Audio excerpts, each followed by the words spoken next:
Selamat pagi untuk kita semua. Perkenalkan, nama lengkap saya Maria Afia Ura. Saya mahasiswa STPM semester 3 Prodi Ilmu Pemerintahan. Di sini saya akan menjawab beberapa soal UAS mata kuliah teori pembangunan. Dengan bunyi soal 1. Jelaskan secara singkat intisari dari paradigma teori-teori pembangunan. Yang pertama itu teori modernisasi, merupakan teori yang paling dominan menentukan masa pembangunan. Yang kedua, teori pasca ketergantungan adalah karena adanya kelemahan-kelemahan dari ketergantungan, sehingga teori ini memberikan perspektif baru pada teori-teori pembangunan yang umum. Yang ketiga, teori ketergantungan merupakan salah satu teori kelompok, teori struktural yang lahir pada dua induk. Yang keempat, teori pembangunan berkelanjutan.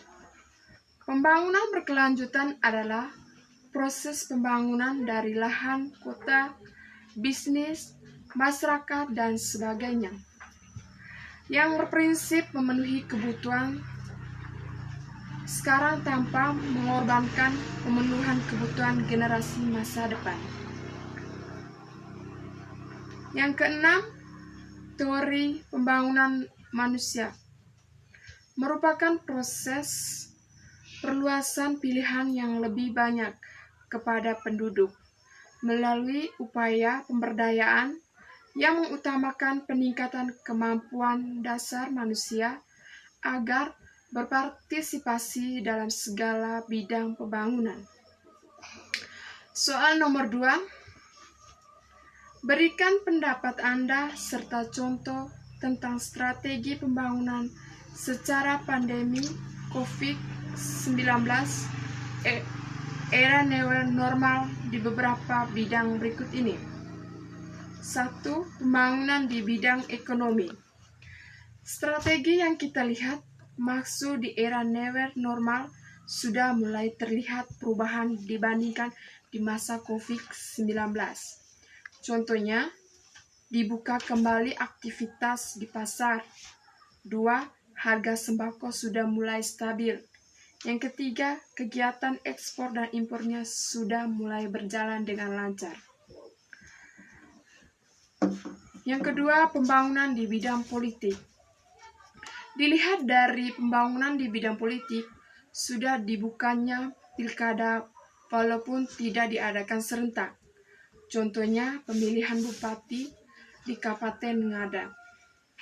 Yang ketiga, pembangunan di bidang sosial.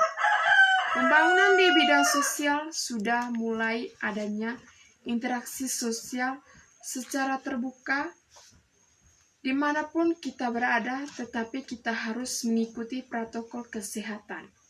Contohnya, kegiatan yang di kampung-kampung sudah mulai diadakan di bidang pendidikan.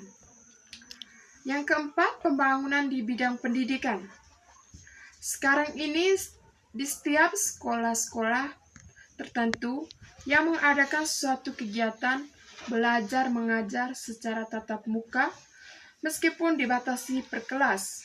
Contohnya SD, SMP, SMA yang ada di Kabupaten Ende.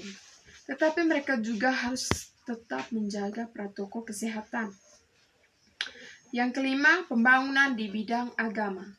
Saat ini memang sudah mulai diadakan ibadat sesuai kepercayaan dan tempatnya masing-masing, meskipun tidak diizinkan untuk duduk berdekatan tetapi harus berjarak. Contohnya, sekarang sudah diizinkan untuk melayani sakramen pernikahan dan sakramen permandian.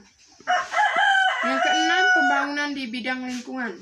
Sudah adanya interaksi sesama di lingkungan masyarakat yang saling berinteraksi dengan yang lain.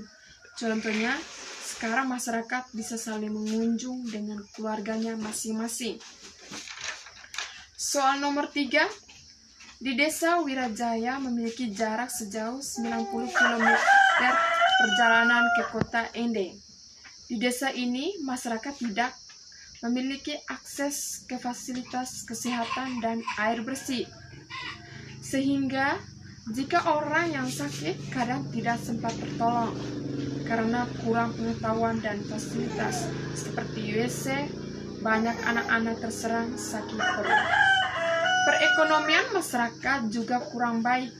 Kebanyakan masyarakat hanya mengandalkan kebutuhan hidup dengan berkebun ubi kayu dan beberapa jenis sayur. Dikarena sulitnya air di daerah ini.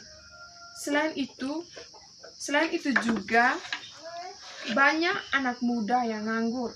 Namun meskipun begitu, desa ini sebenarnya memiliki banyak potensi pohon bambu dan pohon kelapa yang bisa dibuat sebagai bahan bangunan sederhana. Anda diminta untuk menjelaskan dan menganalisis kasus di atas. A. Bagaimana strategi pembangunan dengan paradigma People-Centered Development? Jawab, yaitu di mana masyarakat menjadi aktor pembangunan agar adanya suatu harmonis di dalam lingkungan dan juga masyarakat harus mandiri dengan adanya dukungan dari pemerintah. D.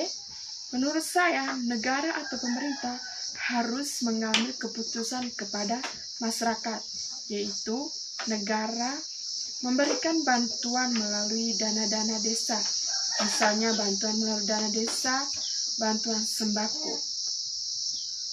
Dari sini saya mengucapkan sekian dan terima kasih.